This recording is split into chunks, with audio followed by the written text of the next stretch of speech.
Hello, HubSpot users, admins, RevOps, marketing, sales, everyone using HubSpot. Welcome back. It's been a while. Things get busy during summer, if nothing else. But here we are. I really want to take the opportunity today to show you what we're building at Sellestial, kind of inspired by all the communication I have with so many HubSpot users, in a way inspired by one of my recent posts around data hygiene, which if nothing else, the post confirmed it's not a solved problem. And then in every portal we work with, we see the same challenge. If you have a lot of inbound leads, so content being created in your HubSpot, you have a challenge of messy data, of fake contact submission forms, bad domains, typos in domains, the disposable domains, fake contact records, and then that costs you further on one side the resources. So anyone who is trying to process those or evaluate fake contacts, you're losing your precious time and resources. If we're talking about data enrichment, you're losing credits trying to enrich a fake contact. I've seen Charles Barkley at Microsoft.com being created. I'm pretty sure there's no Charles Barkley at Microsoft, but if you just leave that contact as it is, you will get the enrichment. You'll get a huge company being interested in your product, service, whatever you have. You'll get excited, and then you do the enrichment, and then you try to score those leads for fit and fit engagement scores. And then you pass from marketing to sales that lead, and then of course they will reject it. This is just one simple case, too simple, I guess, to how every HubSpot portal works and then is configured, but a good example of why messy data and unclean data can really hurt you at so many different levels. And from what we've been seeing now with all the AI and all the automation that each of everyone is really trying to do, the good data hygiene pays off even more than before. Until only an expert sales or marketing pro in your portal look through the data before they process it, you with your expert eye, you spot stuff. While with automation, with some heuristics, some keywords catching, you often miss a lot of those, and then data is unclean. And what I'm excited about is AI is now here to help us also with that. From what I'm seeing, how we are playing around with data to help our users, it's really, AI can do now what we hoped for to have in the past, but because of all the edge cases, of all the nuanced stuff that is always happening with every form submission, for example,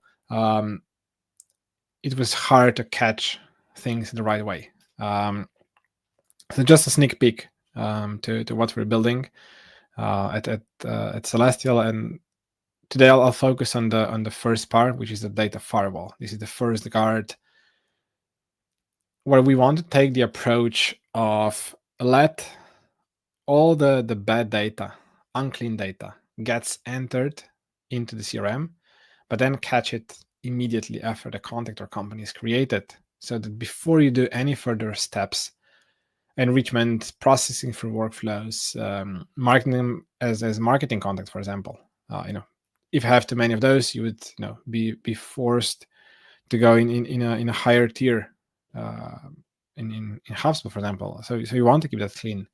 But I think the best approach that can now be done is really let data get into their portal and let it clean. Let the system clean it up as soon as it's created before you do anything else. So just yeah, a quick overview of 2 steps as part of Data Firewall, and of course there's more that is coming to the whole system. So for Data Firewall, we're currently kind of checking for two types of information. One is email domain check. So what we do here is for every content that is created in your HubSpot portal, we would go and check for the domain records, for MX records, as well as if the domain is a disposable domain, which means 10 minutes after that form submission was made, that email will be gone and you won't be able to send an email. So there's no point of having that contact in HubSpot and process it further, because there's no way you can communicate with that person. So we check a domain, and if the MX record on the domain is okay, we write that into a property in HubSpot, and then you can of course filter those out. The output in that case, it's a fake domain, even though it's not personal, so it's not Gmail, for example, but it's a business domain, but it's fake record. So there's no MX record, which means there's no email client using that domain, so there's no way you can send the email to. And the other part, which is the more AI heavy part, and where I really see you can do now that at scale with low enough costs that you can make it work, is we call it now real person check. And what we do here is we take not only the domain or the email, but the full information that you get from a contact, from a form submission: first name, last name, job title, company name, which is now stored in a company name property typically, the email, everything that you have at a contact level. We use that to prompt AI and ask, hey, considering everything you have, is it likely a real person or it's a fake submission? I know in that case, the DNS checks matches, the domain is right according to the company name, the email sounds right, the job title is okay, so it passes the likely real person information to HubSpot. So again, you can filter those out that are made up content data, for example. This is when you look at it for your own eyes, this is obviously a fake record submission, but only at a domain level, you might not feel that it's really a fake submission. This one is interesting. First name, last name seems fine. The company name is Microsoft, but then when you take a look at the job title and the format of the email, all that is indicating that it's really a made-up contact data. So again, no need to do that. Enrichment and all the steps further. The same goes here. If it's like info or whatever random email that they use or use to submit a form, there's no way you can really relevantly reach out to that person in a way that you can expect to get anything back from them, or even engage in a real conversation.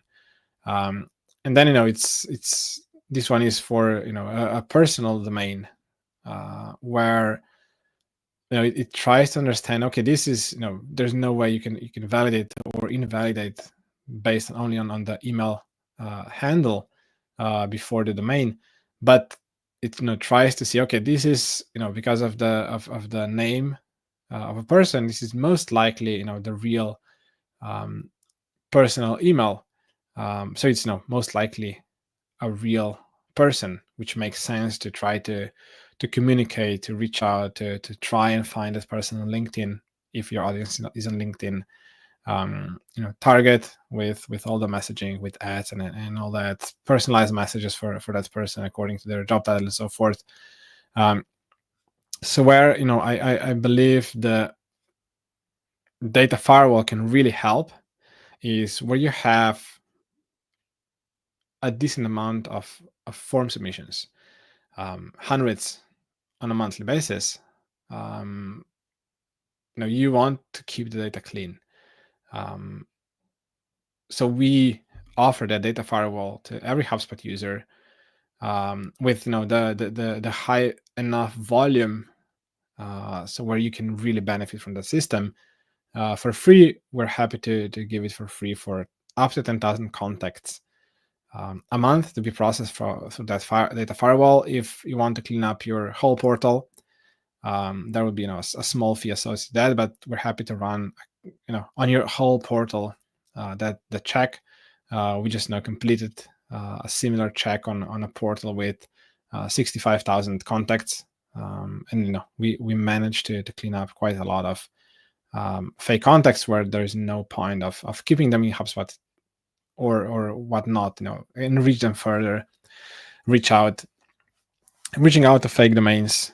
Not only it can cost you enrichment and all that, it can also hurt your domain reputation. HubSpot might not be happy with you sending a lot of emails, marketing emails, to fake emails, to fake contact details. So if you feel data hygiene challenges, you're definitely not alone. This is something which is now popping up in a lot of conversations I'm having with HubSpot users. If you're up for a chat, I'm always happy to talk about that, how data can help you do a better job of growing the revenue, building the pipeline, and then how to have the right data in terms of metrics, reporting, forecasting. Everything kind of starts at data hygiene. So this is something I'm super passionate about, to maybe finally help clean it up, and then once and for all, if the process is done in the right way, you can catch all the edge cases, how data is entered in HubSpot. If you only prevent the form submission parts of fake contact details, there's someone maybe importing a list or syncing from another system some contacts, or after a conference, you get a lot of fake contact details at your booth and so forth. So there are always different ways how contacts are created in HubSpot, and if you clean them at the point when they are created,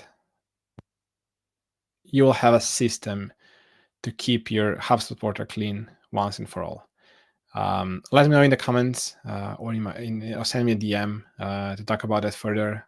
Share your experience. There are a lot of experts and ideas how maybe to solve that, how to approach all that from different angles. Let's keep the conversation going. This is really a topic which is more and more important in the era of throwing AI on top of your HubSpot portal. So see you next week, talking about some other topics, or maybe going deeper in terms of enrichment, personalization, individualization, which is now the name of the show, the Individualization Playbook. I'm really looking forward to what AI can now bring us. And it's not about AI; it's about how you better communicate with your audience, how to to relate with the relevant message to the relevant person, with the right tone, with the right information that you can share. And again, it all starts with good data hygiene. See you around, see you on LinkedIn, and see you elsewhere. Take care and have a good day.